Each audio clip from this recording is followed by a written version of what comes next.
उत्तराखंड के कृषि मंत्री गणेश जोशी ने देहरादून से 28 किसानों और 2 उद्यान विभाग के कर्मियों को 5 दिवसीय प्रशिक्षण के लिए हिमाचल प्रदेश रवाना किया है। बता दें, यह दल सोलन स्थित प्रतिष्ठित YS डॉक्टर परमार कृषि एवं वानिकी विश्वविद्यालय में सेब और कीवी के आधुनिक उत्पाद की बारीकियां सीखेगा। कृषि मंत्री ने इस अवसर पर कहा कि राज्य में सेब और कीवी जैसे फसलों की काफ़ी संभावनाएं हैं और इस प्रशिक्षण से प्रदेश की वानिकी को एक नई दिशा मिलेगी। देखिए, आज हिमाचल व कश्मीर के बाद हमारा प्रदेश एप्पल के उत्पादन में तीसरे नंबर पे है और कीवी पे आज हमारा प्रदेश बहुत अच्छा काम कर रहा है। आने वाले समय में प्रदेश की इकोनॉमी में कीवी उत्पाद का एक बहुत बड़ा रोल होगा। अभी मैं 6 जिलों के दौरा करके आया हूँ और अधिकतर किसान कीवी के उत्पाद की ओर आ रहे हैं, क्योंकि कीवी को जानवर भी नुकसान नहीं करता है। और आज कीवी का एक दाना 25 रुपये का बिक रहा है, जो गोल्डन कीवी है 100 रुपये का बिक रहा है। सो अधिक से अधिक किसान इस ओर जुड़ रहे हैं। आज इनकी ट्रेनिंग के लिए एक दल को हमने 5 दिवसीय ट्रेनिंग के लिए हिमाचल भेजा है और वहाँ से आने के बाद निश्चित ही एक मास्टर ट्रेनर के रूप में भी काम करेंगे। और जो हम कीवी के लिए पॉलिसी लाए हैं, हम ड्रैगन फ्रूट के लिए पॉलिसी लाए हैं, हम एप्पल के लिए पॉलिसी लाए हैं, हम मिलेट्स के लिए पॉलिसी लाए हैं और जिस ध्येय के इशारे से हम पॉलिसी को लाए हमारा साकार होगा और हमारे किसानों की आय मजबूत करने का जो हमारा सपना वो साकार होगा। उस दिशा में एक बहुत सार्थक कदम है और जो किसान यहाँ से गए उनको मैं अपनी शुभकामनाएं देता हूँ, बधाई देता हूँ। बुधवार सुबह रामनगर के पुचड़ी क्षेत्र में एक मजदूर की आग में झुलसकर दर्दनाक मौत हो गई। मृतक की पहचान पन्नालाल के रूप में हुई है, जो गांव में किराए के कमरे पर अकेले रहता था।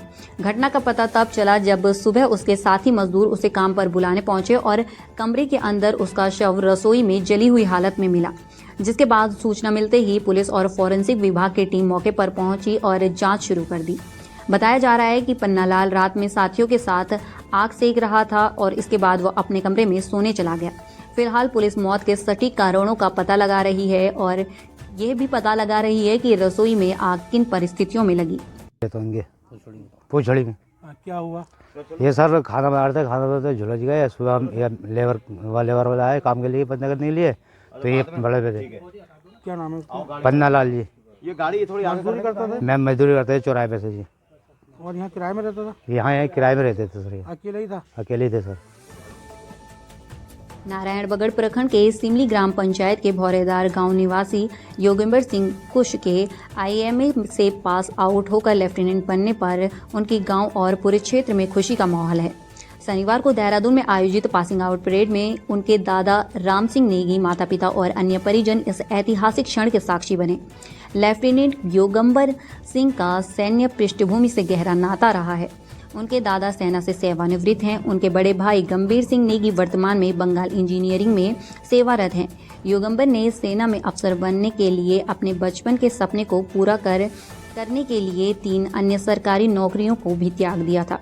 उनकी इन उपलब्धियों पर स्थानीय जनप्रतिनिधियों और ग्रामीणों ने खुशी जताते हुए कहा कि उन्होंने पूरे जनपद का नाम रोशन किया है। परिवार मतलब कि इतने खुशी से कि बता नहीं सकती, बहुत खुश हैं सारे परिवार वाले। तो लग रहा है कि आज पता नहीं हमें कि पहले मैं ये सोचती थी कि जो ऑफिसर रहते हैं तो उनके फैमिली के लोग कैसे रहते होंगे, लेकिन आज पता चल गया। कि मैं जब लोगों को देखती तो सोचती थी कि कभी हमारी फैमिली से भी ऐसा हुआ कि कोई आगे इतना आगे पहुँच पाएगा।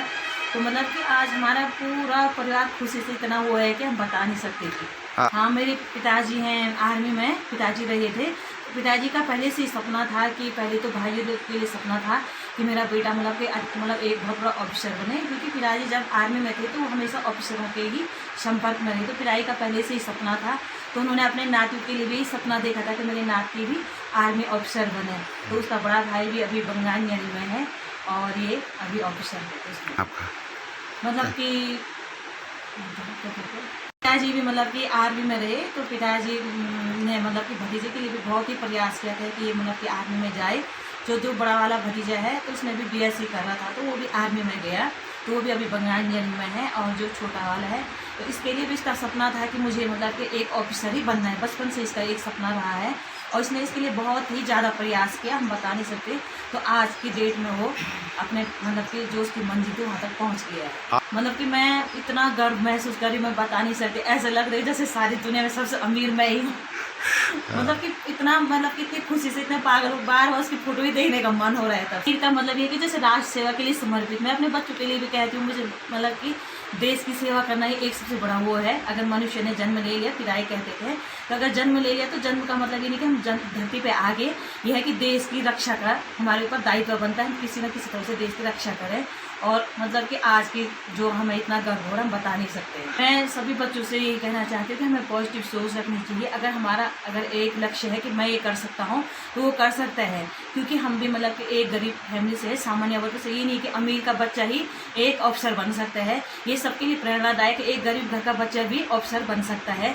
लेकिन हमारा क्या होना चाहिए, एक लक्ष्य होना चाहिए कि मैं ये करके रहूँगा, वो करके रहेगा वो। हरिद्वार में कुंभ मेला 2021 के दौरान करीब 20 करोड़ की लागत से बना आस्था पथ, जो लंबे समय से उपेक्षित और बदहाल था, अब फिर से गुलजार होने जा रहा है।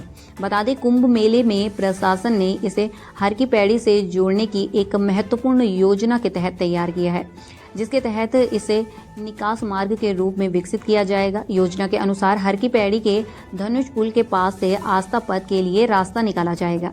इससे न केवल स्थानीय लोगों और श्रद्धालुओं को इस सुंदर मार्ग का लाभ मिलेगा, बल्कि बड़े स्नान पर्वों के दौरान भी भीड़ को नियंत्रण करने में भी आसानी होगी। प्रशासन का यह कदम सरकारी धन के सदुपयोग और श्रद्धालुओं की सुविधा के नजरिए से काफी अहम माना जा रहा है। क्योंकि जो हमारा आस्था पथ था उसकी अप्रोच नहीं थी, जिससे कि काफ़ी श्रद्धालु और हमारे हरिद्वार के निवासी नहीं जा पाते थे, तो उसी के लिए हम लोगों ने एक प्लान बनाया, जैसे एवैक्यूएशन प्लान भी हम लोग कह रहे हैं। बेसिकली प्लान ये है कि एक तो हम हर की पौड़ी से आस्था पथ को जोड़ेंगे, कि जो धनुष ब्रिज है हमारा, उसके सामने से रास्ता ले जाते हुए हम लोग उसको आस्था पथ से के आगे से फिर हम उसे चंडी ब्रिज तक लेके जाएंगे। तो जिससे क्या होगा कि एक तो कि कोई भी आदमी अगर भीड़ होती है इनके हर की पौड़ी पे, तो उसको एक रेस्क्यू की तरह, उसको एक इवैक्यूएशन की तरह देखा जाएगा। और दूसरा कि जो भी व्यक्ति वहाँ पर आ रहा है, जो हमारे घाटों पे वॉक कर रहा है, लोग काफ़ी मॉर्निंग और इवनिंग वॉक भी करते हैं, तो उनका लंबा पैच भी उनको मिल जाएगा, करीबन 7-8 किलोमीटर का टोटल, हमारे जो ओम ब्रिज है उससे लेके अपना आस्था पथ तक।